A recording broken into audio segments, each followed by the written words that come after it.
네, 이번 강의는 어떠한 상황에서 어떠한 렌즈를 사용을 해야 되는지, 그리고 어떻게 봐야 되는지에 대해서 좀 알려드릴 거예요.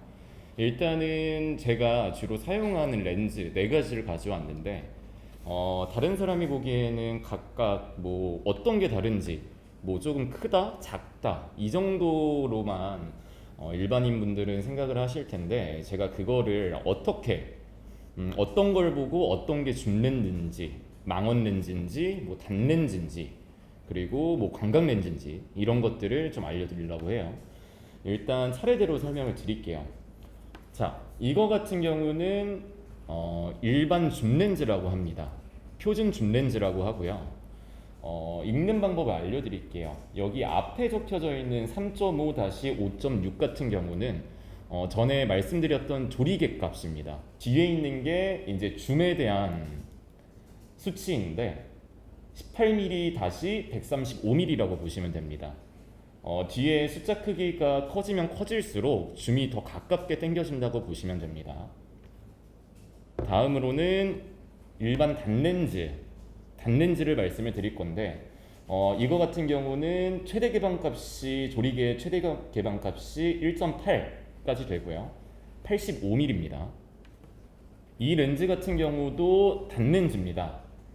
똑같이 보시면은 여기 최대 조리개 개방값이 1.8, 뒤에는 20mm라고 보시면 되고요.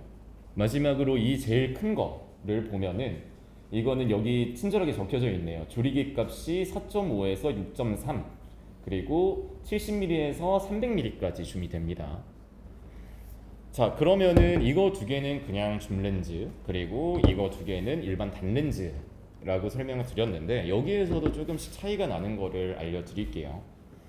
자, 저희 사람들, 우리의 눈은 표준 단렌즈라고 보시면 되는데 줌 같은 경우가 50mm라고 보시면 됩니다.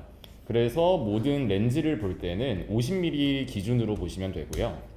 이거 같은 경우는 지금 보시면 18mm에서 135mm라고 하잖아요.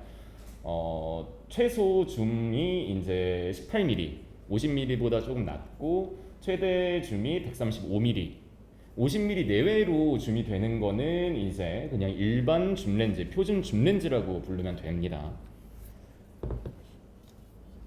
이렇게 큰 렌즈 같은 경우는 저희 눈이 50mm 기준이라고 했잖아요. 최소값이 70mm예요. 그리고 뒤에도 300mm까지 굉장히 큰 줌 크기를 볼 수가 있습니다. 차이가 많이 나죠. 최소값이 50mm가 넘는 줌 렌즈 같은 경우는 보통은 망원 렌즈라고 해요. 망원에도 조금 더 자세하게 들어가 보면은 렌즈에 대해서 조금 더 명칭이 다른 거는 있지만 50mm 최소값이 50mm보다 크다고 하면은 망원 렌즈라고 부르면 됩니다. 자, 이거 두 개에 대해서 좀 말씀을 드릴게요. 단렌즈입니다.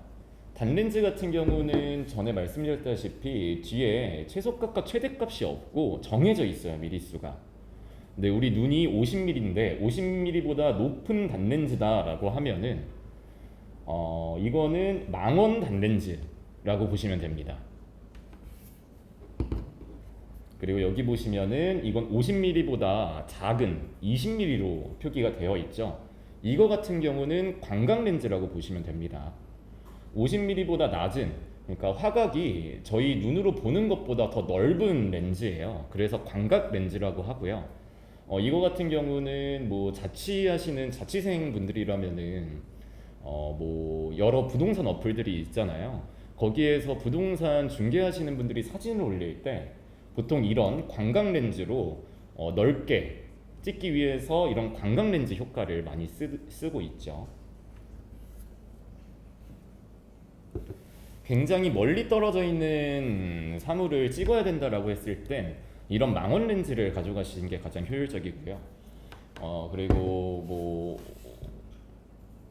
기본적인 줌을 하고 싶다라고 하면은 이런 표준 줌 렌즈를 가져가시면 되고, 그리고 인물 사진을 찍는다라고 하면은 단렌즈가 가장 잘 나오기 때문에 이런 단렌즈를 가져가시는 걸 추천을 드립니다.